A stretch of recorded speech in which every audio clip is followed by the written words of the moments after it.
자, 오늘 17차시 교과서 62쪽에서 65쪽에 해당하는 내용 볼 거고요. 오늘 하는 부분은 물리학원과 거의 연관이 매우 깊다라고 볼 수 있습니다. 그래서 일과 운동 에너지의 관계로 물리학원에도 나오는 부분이고요.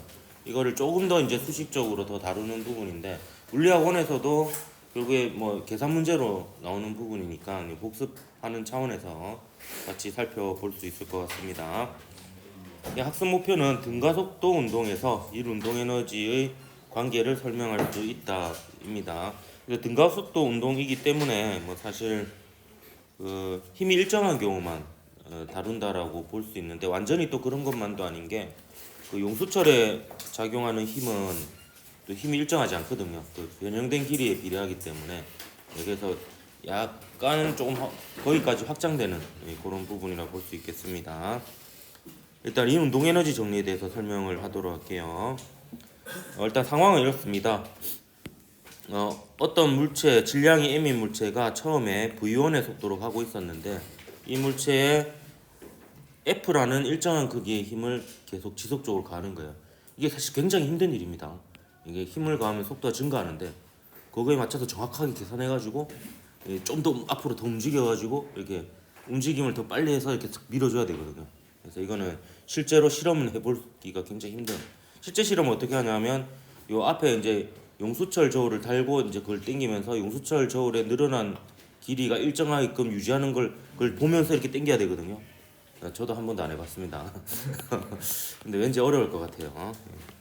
그리고 이제 얘가 S만큼 이동했을 때 속력이 V2가 되었다라고 하면, 이때 일과 이제 운동 에너지 사이의 관계가 이렇게 됩니다. 왜 그렇게 되는지 이제 여러분 미적분을 배웠으니까 잠깐 설명을 하도록 할게요. F는 MA죠. MA인데 이걸 미분으로 나타나면 A가 dV dt입니다. 그죠? 근데 여기에다가 약간 변형을 해줍니다. 왜냐하면 ds를 곱해주고 나눠줘요. s가 이제 그 위치에 해당이 된다라고 보면 되겠습니다. 그러면 ds dt dv ds 이렇게 되거든요. 근데 여기서 얘가 뭐가 되냐면 위치의 변화를 시간으로 나눈 거니까 이게 속도가 됩니다. 속도. 양변에 또 ds를 곱해줘요. 그러면 f ds는 mv dv가 되거든요. 양변에 이제 인테그랄을 해줍니다. 인테그랄을. 그래서 이게 처음 위치에서 특정 위치까지, 그리고 얘는 처음 속도에서 나중 속도, 이렇게 하면 요게 바로 뭐가 되냐면 1이 돼요. 1. 힘이 일정한 경우에는 그냥 fs가 되겠죠.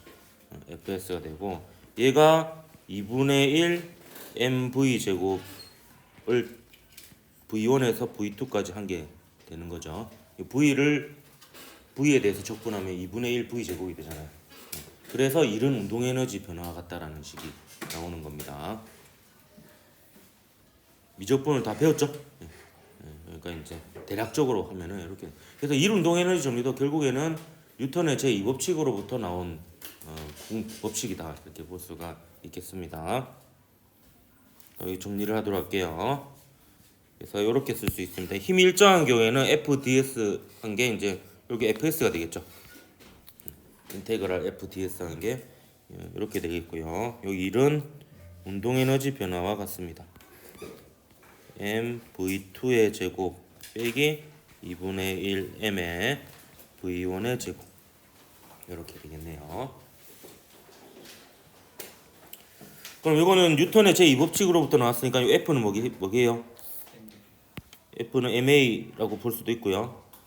제가 의도한 거는 힘 중에서도 좀 특별한 힘입니다.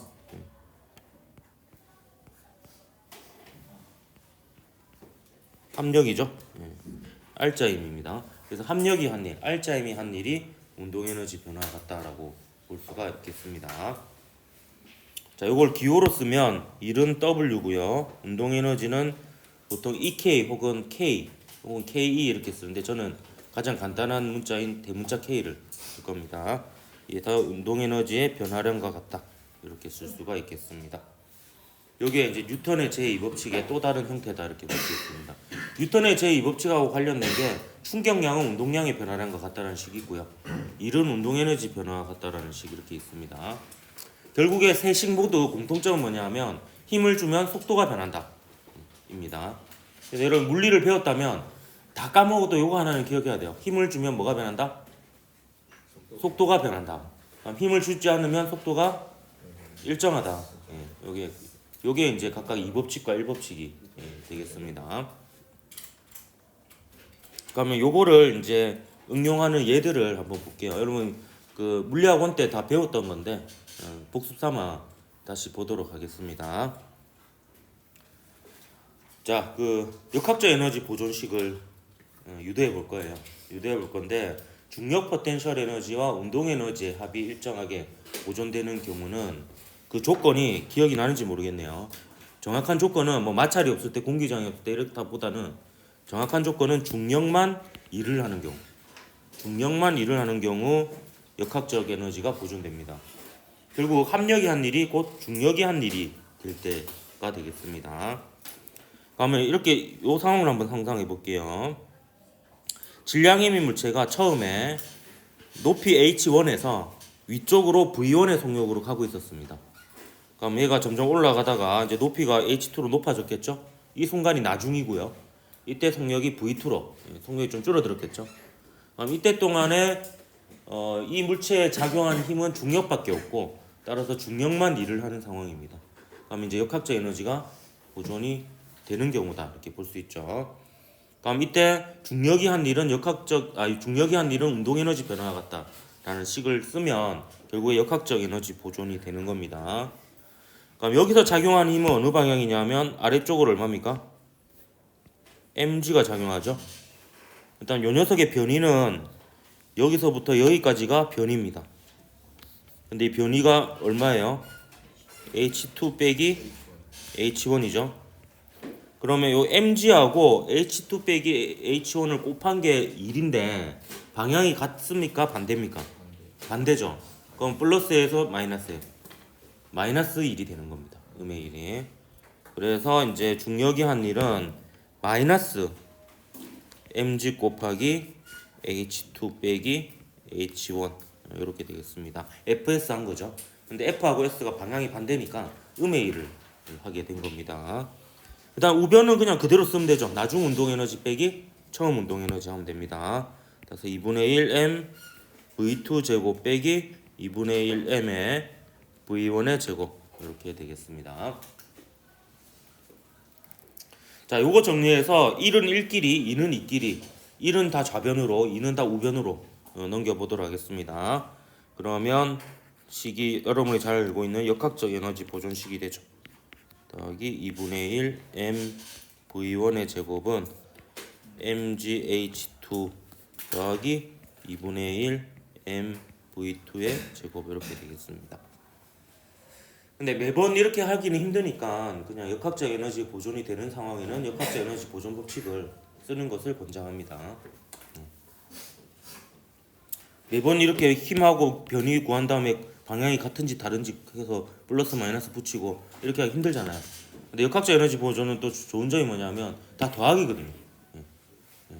첫 번째 위치에서 위치 에너지 더하기 운동 에너지는 두 번째 위치에서 위치 에너지 더하기 운동 에너지 이렇게 단순하게 계산하면 되니까 이게 좀 더 편리한 면이 있다라고 볼 수 있습니다.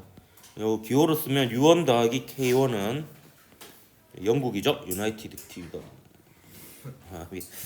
U2 더하기 K2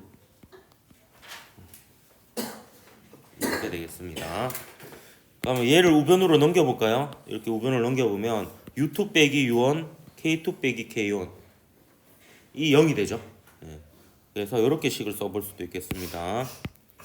델타 U 더하기 델타 K는 0 이렇게 쓸 수도 있겠습니다.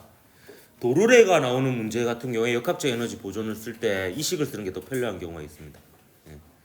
이게 이제 하나는 올라가고 하나는 내려가고 기준점 잡기가 어렵고 막 그렇거든요. 그럴 때는 그냥 아예 그냥 포텐셜 에너지 변화량과 운동 에너지 변화량의 합이 0이다. 이렇게 식을 세우는 게 더 편리한 경우가 있는데 대체로 도르래가 나오는 문제 같은 경우에 그냥 이렇게 식을 세우는 게 좀 더 편리합니다. 제 경험적으로는요. 자, 요 식을 다시 변형시켜 볼게요. 요 식은 이렇게 쓸 수도 있습니다. 마이너스 델타 U는 델타 K 이렇게 쓸 수 있죠. 근데 지금 이 중력에 의한 포텐셜 에너지와 위치 에너지 합이 일정한 경우는 중력이 한 일이 운동 에너지 변화와 같은 상황이거든요. 그래서 이렇게 보니까 요 녀석하고 요 녀석이 같다라는 것을 알 수가 있죠. 요게 결국에 포텐셜 에너지의 정의이기도 했었습니다. 포텐셜 에너지 정의 기억납니까? 포텐셜 에너지의 정의는 그 보존력이 한 일에 마이너스를 붙인 게 포텐셜 에너지 정의거든요. 그래서 마이너스 델타 U와 같다 이렇게 볼 수 있죠.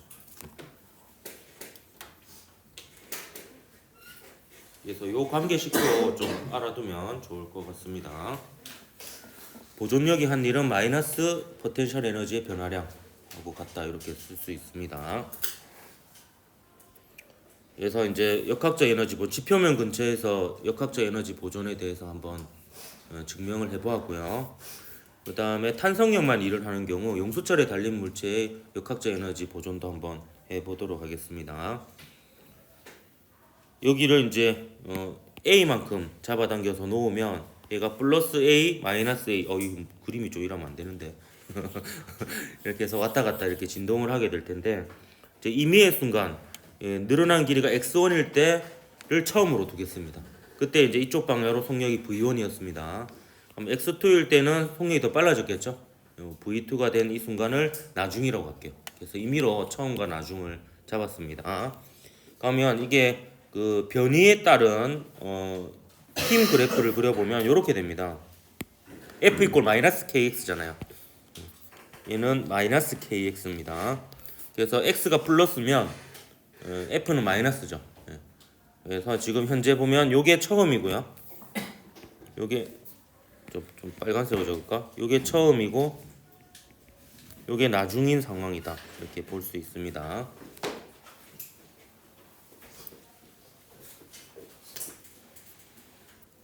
그러면 이제 요 면적이 1의 크기가 되는데요. 1의 크기가 되는데 적분을 배웠으니까 알 거예요. 이게 x1에서 x2로 적분을 하게 되면 원래 아래쪽이 마이너스인데요. 여기서 이렇게 거꾸로 적분을 하게 되면 결국 플러스가 되죠. 그래서 요거는 이제 그 플러스 값이 되는데 아니면은 그냥 정확하게 나중 값 빼기 처음 값 이렇게 하면 됩니다. 그러면 요거 두 개의 평균 값이 얼마가 되냐면 마이너스 kx1 더하기 마이너스 kx2 이 더한 게 이렇게 되는 거죠. 요걸 2로 나눈 게 요 평균 값이 됩니다. 평균 값. 그럼 요거에다가 이제 요거를 곱하면 되죠. 요거를 곱하면 되는데 요게 이제 그냥 단순하게 하면 결국엔 나중 위치 빼기 처음 위치 하면 되는 거거든요. x2 빼기 x1 이렇게 하면 됩니다. 이렇게 해서 이제 곱하면 결국에 생각해 보면 이게 왜 플러스가 되는지 보세요. 요건 마이너스잖아요. 요건 마이너스인데 x2 빼기 x1 하면 x2가 더 작잖아요. 그렇기 때문에 요것도 마이너스가 됩니다. 그래서 마이너스 마이너스니까 결국에 요거는 이제 플러스가 되는 거예요. x1에서 x2로 적분을 하게 되면 그게 이제 용수철이 한 일이고요. 그 개념적으로 봐도 얘가 이쪽으로 움직이잖아요. 변이는 이쪽 방향이죠. 그리고 힘의 방향도 이쪽 방향이죠. 그래서 힘의 방향과 변이의 방향이 같으니까 결국에는 이제 플러스가 되는 겁니다. 어쨌든 이래나 저래나 이제 요거를 이제 식으로 적어보면 이렇게 되겠습니다. 마이너스 2분의 1에 kx2 더하기 kx1 요게 이제 그 y축이죠. 다음 x축은 x2 빼기 x1 그럼 이게 마이너스처럼 보이지만 요거 자체가 지금 마이너스니까 마이너스 곱하기 마이너스에서 플러스가 되는 겁니다. 요거는 이제 운동 에너지 변화와 같습니다. 그러면 요거는 이제 합차 공식이 되죠. x2 빼기 x1 x2 더하기 x1 x2 빼기 x1이니까 x2의 제곱 빼기 x1의 제곱 형태가 될 겁니다. 그러면 V1은 V1끼리 1이 적혀 있는 건 1이 적혀 있는 것끼리 2가 적혀 있는 거는 2가 적혀 있는 것끼리 묶어서 써보면 1만 볼까요? 그러면 요 가로 안에 값만 보면 마이너스 x1의 제곱인데 요거까지 곱하면 플러스죠. 그리고 여기에 1이 있는 걸 넘기면은 둘 다 플러스가 됩니다. 그래서 식이 이렇게 정리가 됩니다. 2분의 1 k x1의 제곱 더하기 2분의 1의 m v1의 제곱은 2분의 1 k x2의 제곱 더하기 2분의 1 m v2의 제곱 이렇게 되겠네요. 그래서 기호로 적으면 u1 더하기 k1은 역시 u2 더하기 k2 이렇게 해서 포텐셜 에너지와 운동 에너지의 합이 매 순간 일정하다, 보존된다라는 이제 역학적 에너지 보존식이 유도가 됩니다.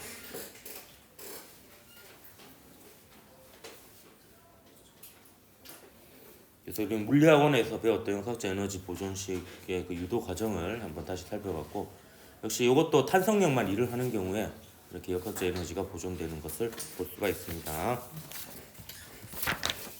자, 넘어갈게요. 이미 많이 넘어간 것 같은데.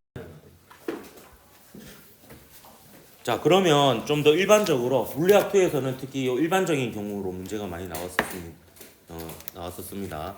이제 중력, 탄성력 외에 다른 힘이 일을 하는 경우입니다. 마찰력이 일을 할 수도 있고요. 공기 저항이 일을 할 수도 있습니다. 대부분의 문제는 이제 마찰력이 일을 하는 경우이고요. 근데 물리학원에서도 이게 안 나오는 게 아닙니다. 이게 나오기도 해요. 그래서 마찰이 있는 구간이 있고 그때 역학적 에너지가 손실된 것에 대한 정보를 주어주고 문제를 만들기도 합니다. 그래서 이것도 마찬가지 물리학원에도 적용이 되는 이런 부분이 되겠습니다. 그럼 이때는 역학적 에너지가 보존되지 않는데요.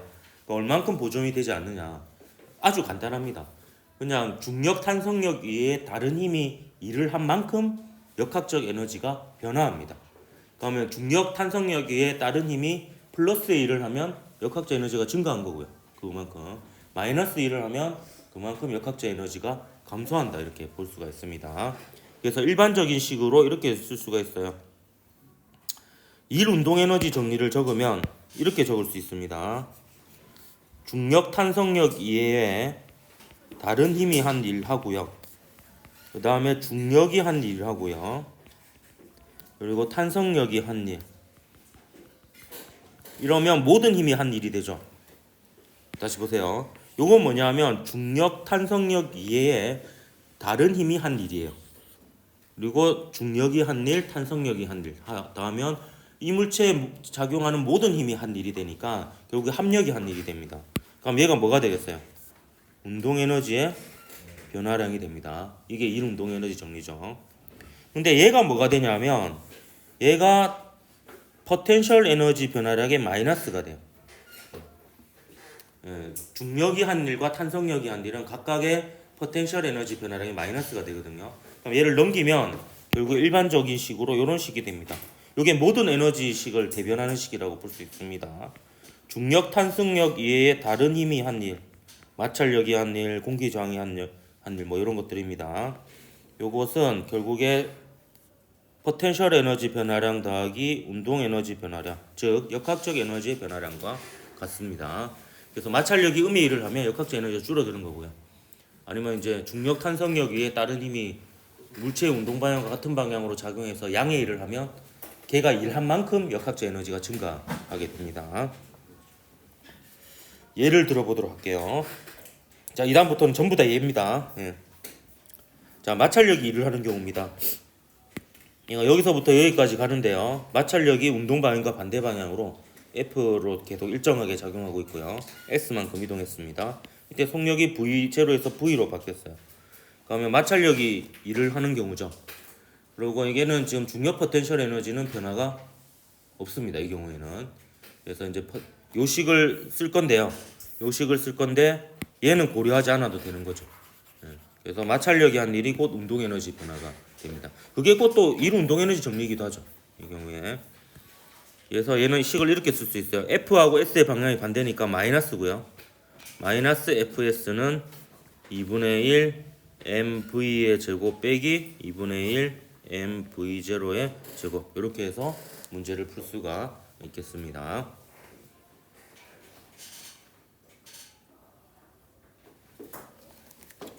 자, 그리고 보세요. 요거식 잘 보면 결국에 중력 탄성력 위에 다른 힘이 일을 하지 않으면 역학적 에너지가 보존된다는 거예요. 얘가 0이니까 요게 이제 일정하다는 거죠. 그런 뜻이 되겠습니다. 자, 그럼 이제 역학적 에너지가 보존되는 예들을 한번 살펴보도록 하겠습니다. 자, 마찰이 없는 빗면이에요. 자, 이 경우가 이제 그 교과서 보면 이런 경우가 있거든요. 역학적 에너지가 보존되는 경우에서 중력만 작용하는 경우. 이게 잘못된 표현이라는 거예요. 이 경우는 중력만 작용하지 않고 수직 항력도 작용합니다. 그럼에도 불구하고 역학적 에너지 보존되거든요. 왜 그러냐면 이 수직 항력은 운동 방향과 서로 수직이에요. 따라서 수직 항력은 일을 하지 않습니다. 그래서 중력 중에서 그 빗면 방향 성분 이것만 일을 하는 거죠. 결국에 중력만 일을 하는 경우가 됩니다. 그렇기 때문에 이것도 역학적 에너지가 보존됩니다. 그래서 요 지점하고 요 지점하고 역학적 에너지 보존된다 하고 속력 구하면 돼요. 여러분 공식처럼 하나 기억해두면 좋은 것 중에 하나가 뭐냐면 얘가 높이 h인 지점에서 가만히 놓이잖아요. 그러면 결국에 식을 세워보면 mgh는 2분의 1 mv 제곱이에요. 그래서 h만큼 내려왔을 때 그 식을 정리해보면 v는 루트 2gh가 됩니다. 그래서 좀 복잡한 문제에서는 이 정도는 역학적 에너지 보존 쓰지 말고 그냥 바로 루트 2gh라고 그냥 속도를 구해버리는 것도 하나의 답입니다. 높이 h에서 가만히 놓인 경우 h만큼 낙하하게 되면 빗면이든 그냥 떨어지든 속도가 루트 2gh가 됩니다. 그러면 4h에서 떨어뜨리면은 루트 2g 곱하기 4h 이렇게 되는 거죠. 이렇게 해서 이제 이것도 간단한 공식처럼 하나 기억해 두는 것도 나쁘지 않습니다. 이 지점에서의 속도가 되겠죠. 자, 그 다음에 도르래 한번 보도록 하겠습니다. 자, 도르래 같은 경우에는 이제 마찰이 없는 역시 무시무시한 도르래이고요. 요 녀석의 질량이 요 녀석의 질량보다 더 큰 상황이라고 가정해 봅시다. 그래서 이 상태에서 가만히 놓았어요. 자, 그러면 A만 놓고 봅시다. A는 역학적 에너지가 보존됩니까? 중력만 일을 하는지 봐야 되죠. 근데 이거는 중력도 일을 하지만요, 요 장력도 일을 합니다. 근데 얘는 아래쪽으로 움직이죠. 그럼 장력이 양의 일을 합니까? 음의 일을 합니까? 얘는 아래쪽으로 움직이는데 장력은 위쪽으로 작용해요. 그럼 장력은 음의 일을 합니다. 그래서 장력이 음의 일을 한다는 것은 역학적 에너지가 감소한다는 뜻이에요. 장력이 일을 한 만큼 감소합니다. 그래서 얘는 속력이 빨라져서 운동 에너지가 증가하지만 포텐셜 에너지가 감소해요. 그래서 이거는 어렵게 물어보면 이렇게 물어봅니다. 얘의 운동 에너지 증가량은 중력 포텐셜 에너지 감소량보다 크다 작다 이렇게 물어볼 수 있어요. 자, 그럼 여러분 한번 답해 보십시오. A의 운동 에너지 증가량은 A의 중력 포텐셜 에너지 감소량보다 큽니까 작습니까? 같아요? 같으면 역학적 에너지 보존되는 거예요. 작죠? 그렇기 때문에 포텐셜 에너지 감소량이 더 크니까 역학적 에너지가 감소한 거죠. 그래서 이제 어렵게 물어볼 때는 그렇게 물어보는 거예요. 이게 정량적이 아니지만 거의 정량적인 같은 느낌이죠. 그럼 B 마찬가지 해보겠습니다. B는 지금 중력 이외에 요 장력이 양의 일을 하죠. 양의 일을 하니까 T가 양의 일을 해서 역학적 에너지가 증가합니다. 그럼 제가 물어볼게요. B는요. B는 그렇게 물어볼 수가 없겠네요. B는 왜냐하면 운동 에너지도 증가하고 포텐셜 에너지도 증가합니다. 속력도 빨라지고 높이도 올라가잖아요. 그렇기 때문에 이거는 이제 운동 에너지 증가량이 큰지 포텐셜 에너지 증가량이 큰지는 요거는 이제 따져봐야 되는 부분이에요. 따져봐야 되는 부분이고 요거는 아까 명확하게 물어볼 수가 있는 부분이 되는 거죠. 네, 그렇습니다. 그래서 A, B를 근데 전체로 놓고 보면 역학적 에너지가 보존됩니다. 왜냐하면 얘가 S만큼 내려가면 S만큼 올라가죠. 그럼 얘는 TS만큼 역학적 에너지가 감소하고 얘는 TS만큼 역학적 에너지가 증가합니다. 그렇기 때문에 역학적 에너지 변화량이 합치면 0이 되는 거죠. 그래서 이걸 또 하나로 묶어보면 얘는 마이너스 플러스에서 0이 돼버리죠. 그래서 중력만 일을 하는 상황이 또 돼버립니다. 그래서 이제 A, B를 합쳐서 보면 역학적 에너지 보존을 쓸 수가 또 있다 이렇게 볼 수가 있겠습니다. 자, 오늘 한 내용은 거의 다 물리학 원 내용이라고 볼 수 있어요. 예. 자, 이제 용수철에 매달린 물체의 운동의 특징에 대해서 조금 설명을 할까 합니다. 이거는 좀 특징을 하나 알고 있으면 문제 풀 때 좀 요령껏 쉽게 풀 수 있는 부분이 하나 있어가지고 하는 얘기예요. 자, 이거는 용수철의 원래 길입니다. 이 용수철은 무시무시한 용수철입니다. 질량을 무시해서 요 자체의 질량 때문에 늘어나는 거 요딴 거는 다 무시합니다. 그래서 여기가 원래 길이고요. 여기에 질량 M인 물체를 달았어요. 그러면 얘가 중력 때문에 늘어나겠죠. 늘어나서 지금은 평형점에 있는 상태입니다. 그러면 얘는 아래쪽으로 mg만큼 작용하고요. 위쪽으로는 kx만큼 작용하는데 이때 x는 ED예요. ED. ED고 이쪽으로 ED니까 이쪽으로 KED만큼 힘이 작용하는 겁니다. 그래서 마이너스라는 게 결국에 변형된 길이의 반대 방향이다. 변형된 방향의 반대 방향이다. 이렇게 생각하면 되겠습니다. 요게 평형점인데요. 이때 평형점에서 D만큼 당긴 후에 가만히 놓았습니다. 상황이 평형점에서 D만큼 더 당긴 거예요. 그러면 변형된 길이는 3D인 상태죠. 이 상태에서 가만히 놓았습니다. 그러면 요 다 순간부터는요. 이제 놓고 나서부터는 이 물체에 작용하는 힘은 중력하고 탄성력 요 두 개밖에 없습니다. 그렇기 때문에 역학적 에너지가 보존이 되고 역학적 에너지 보존을 쓸 수가 있습니다. 근데 이때는 포텐셜 에너지를 두 종류 써야 되죠. 중력 포텐셜 에너지도 쓰고 탄성 포텐셜 에너지도 써야 됩니다. 거기에다 운동 에너지까지 합친 게 일정하게 보존된다라는 의미가 됩니다. 그럼 얘를 기준으로 해서 아래쪽으로 D, 위쪽으로 D 이렇게 왕복 운동을 하게 됩니다. 결과적으로 요게 새로운 진동 중심이 된다라고 보면 돼요. 그리고 하나 기억하십시오. 이렇게 됐을 때 속력이 가장 빠른 순간이 이 순간입니다. 평형점을 지나는 순간. 왜 그런지에 대해서 설명을 좀 하도록 할게요. 밑에 제가 적어놨는데요. 일단 다 순간부터는 운동 에너지, 중력하고 탄성력만 일을 하기 때문에 역학적 에너지 보존됩니다. 근데 다 순간 이후에 물체의 속력이 가장 빠른 순간은 물체가 다시 평형점을 지나는 순간인데요. 왜 그런지에 대해서 제가 간단히 설명을 하도록 할게요. 요거는 근데 하나 기억을 해두면 좋습니다. 힘이 평형이 되는 그 지점이 속력이 가장 빠른 지점입니다. 자유롭게 진동하게 내뒀을 때. 왜 그러냐 보세요. 자, 이때가 탄성력하고 중력이 같을 때입니다. 그러면 얘보다 더 늘어나면요. 중력은 변화가 없어요. 중력은 mg 그대로잖아요. 근데 얘가 더 내려오면 변형된 길이가 더 커지죠. 근데 탄성력은 더 커집니다. 그러니까 얘를 기준으로 얘 아래쪽은 탄성력이 중력보다 커요. 그렇기 때문에 여기서 가만히 놓으면 얘가 위로 운동할 거 아니에요. 위로 운동하는데 이 위로 운동하는 동안 위쪽으로의 탄성력이 아래쪽으로의 중력보다 크니까 속도가 점점 빨라집니다. 속도가 점점 빨라져서 요까지가 속도가 가장 빨라진 지점이 되고 요거보다 올라가면 이제 얘가 작아지기 시작해요. 그럼 중력보다 작으니까 얘가 올라가는 순간부터는 이제 중력이 탄성력보다 더 커서 속력이 줄어들기 시작합니다. 그래서 속력이 증가하는 그 마지노선이 요 평형점까지. 그러니까 탄성력이 중력보다 큰 마지노선이 요 평형점까지니까 요 평형점에서 속력이 가장 빠르다 이렇게 볼 수가 있습니다. 그래서 사실 요령을 미리 알려주면요. 이렇게 식을 세워도 신기하게 돼요. 그냥 이게 새로운 평형점이라고 치면 얘를 그냥 원래의 길이로 봐버리는 거예요. 원래의 길이로 봐버리고 중력 무시해버리고요. 중력 무시해버리고. 근데 이게 좀 헷갈리니까 제가 이거는 추천 안 합니다.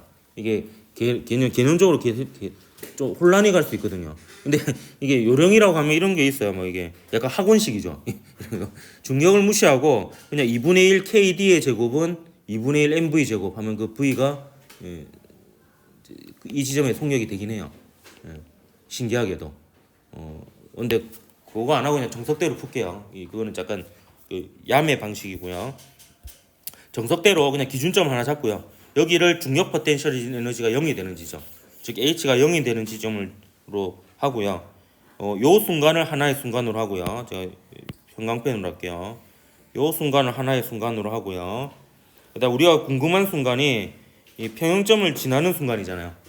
그래서 평형점을 지나는 요 순간을 한 순간으로 해서 제가 초록색으로 동그라미 친 요 두 순간의 역학적 에너지가 같다라는 식을 세워서 이 순간의 속력 V를 한번 구해 보도록 하겠습니다. 이 순간의 속력을 이제 V라고 할게요. 이게 이제 이 물체의 최대 속력이 되거든요. 자, 그러면 이제 역학적 에너지 보존 써보도록 하겠습니다. 다 순간의 역학적 에너지는 자 보세요. 중력 포텐셜 에너지 없고요. 순간적으로 정지해 있죠. 그러니까 이제 운동 에너지도 없고 오로지 탄성 포텐셜 에너지만 있습니다. 예, 탄성 포텐셜 에너지가 2분의 1의 K에 전체 변형된 길이가 3D죠. 조심해야 됩니다. 평형점으로부터 뒤로 내려왔는데 평형점일 때 이미 2D만큼 늘어난 상태예요. 그러니까 총 3D만큼 늘어난 상태입니다. 자, 평형점을 지나는 순간은 변형된 길이가 얼마입니까? 2D죠. 네, 2D고요. 그 다음에 D만큼 올라갔으니까 중력 포텐셜 에너지는 mgd가 됩니다. mgd가 되고요. 그 다음 이때 운동 에너지는 2분의 1 mv의 제곱 이렇게 되죠. 근데 문제가 있습니다. 2분의 1 kd 제곱 형태도 있고 mgd 형태도 있고 뭐 통일이 안 돼 있죠. 그래서 이 통일은 어디서 통일을 이룰 수 있느냐? 평형점에 대해서 힘의 평형식으로부터 할 수가 있습니다. 요거 mg가 2kd잖아요. mg가 2kd니까 요 mg 대신에 뭐를 집어넣느냐? 2kd를 집어넣습니다. mg가 k 곱하기 1이잖아요. 그럼 전부 다 kd 제곱 형태가 되죠. 전부 다 kd 제곱 형태가 됩니다. 따라서 문자를 통일시킬 수가 있고요. 이렇게 해서 속력을 구하면 계산 과정은 생략하도록 하겠습니다. 루트 m분의 k 곱하기 d가 됩니다. 그래서 요 식을 잘 보면 결국 아까 제가 했듯이 그 2분의 1 kd 제곱은 2분의 1 mv 제곱한 거랑 똑같은 결과이긴 해요. 그래서 이제 새로운 평형점을 평형점으로 두고 식을 세우고 중력 포텐셜 에너지를 빼고 생각하면 이게 풀리는 경우가 있는데요. 이건 근데 조심해야 되는 게 이게 또 적용이 안 되는 상황이 있어요. 이게 좀 복잡한 상황이 또 있거든요. 그렇기 때문에 그거는 무지 급할 때 뭐 시간이 없을 때 쓰고 되도록이면 이렇게 정석대로 그냥 푸는 것을 권장합니다. 그게 문제가 생기는 상황이 또 있어요. 항상 이게 되는 게 아니고요. 자, 그리고 다 순간 이후부터 평형점을 지나서 D만큼 더 올라가게 됩니다. 요 같은 경우도 이제 이렇게 식을 세워 볼 수 있어요. 얘가 자, 임의로 이제 얼마만큼 올라간지 모른다라고 가정하고 얘가 h만큼 올라가서 멈춘다라고 가정을 합시다. 그래서 h를 한번 구해 볼 거예요. 근데 우리 h는 우리가 다시 가능히 갑니다. h는 2d가 될 거예요. 평형점에서 d만큼 내려왔으니까 평형점으로부터 d만큼 더 올라갈 거거든요. 대칭에 의해서. 근데 얘가 진짜 2d가 되는지 한번 확인을 해보자라는 겁니다. 그러면 이제 역학적 에너지 보존을 쓸 건데요. 역시 처음 순간은 3D만큼 변형되었고 중력 포텐셜 에너지 없고 운동 에너지 없고 이 상황이고요. 그 다음에 H만큼 올라가게 되면 또 정지 상태니까 운동 에너지는 없습니다. 운동 에너지 없는데 이제 변형된 길이가 어떻게 되느냐? 이게 총 3D에서 H만큼 올라갔잖아요. 3D에서 이게 3D였죠? 3D에서 H만큼 올라갔으니까 요 3D에서 H만큼 올라갔으니까 요 길이가 변형된 길이가 되거든요. 이게 얼마 되면 3D 빼기 H가 됩니다. 따라서 식이 2분의 1의 K에 3D 빼기 H의 제곱 더하기 포텐셜 에너지는 있죠. mg 라지 H. 운동 에너지는 없습니다. 최고점에 도달하면 또 정지해 있으니까. 여기에 또 mg 대신에 뭘 집어넣는다? 2kd를 집어넣어요. 2kd를. 그러면 이제 D하고 H에 대해서 2차 방정식이 되고 이 식을 풀면 H가 2D가 나옵니다. 요 계산 과정 생략할게요. 근데 이것도 여러분이 이렇게 사실 구하는 것보다 기억을 해두면 좋겠죠. 평형점으로 또 D만큼 변형시키면 그 평형점으로부터 플러스 마이너스 D로 이제 왔다 갔다 하면서 진동을 한다. 이렇게 기억을 하면 되겠습니다. 그리고 이제 역학적 에너지 보존식 쓰고 그 식에서 2분의 1 kx 제곱하고 mgh의 형태를 통일시키는 과정은 그게 평형점에서 힘의 평형 관계식을 이용해서 이제 mg를 kx 형태로 바꾸면은 2분의 1 kx 제곱 형태로 다 통일을 시킬 수가 있다라는 거 이런 걸 이제 기억을 하면 되겠습니다. 자 오늘은 이제 이론적인 부분만 해가지고 요걸로 마치도록 할게요. 수고했습니다.